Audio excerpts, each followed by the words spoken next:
In this video, I will show you how to remove a bank account from Crypto.com. To do this, go and open up the Crypto.com app and simply go and click on Accounts in the bottom. From here, go to your cash and click on whichever currency you use, so for me, my Euro account. Then from here, go to Withdrawal, and here you can click Got It, and you will now see all of your bank accounts. Now you can see there's no physical button or anything like that right here. Now, in order to remove or unlink one, what you need to do is just press down on the one that you want. So just hold it and then swipe to the left and you will see delete. And if you do it far enough, you will see this sort of animation where the delete word moves.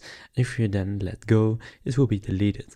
So for example, I want to delete the one at the top here. So if I do this, you can see that now it will show this, so it says delete bank account. Are you sure you want to remove this bank account? Then just go and click delete, and then it will be deleted from your Crypto.com account. So that's how to remove a bank account from Crypto.com.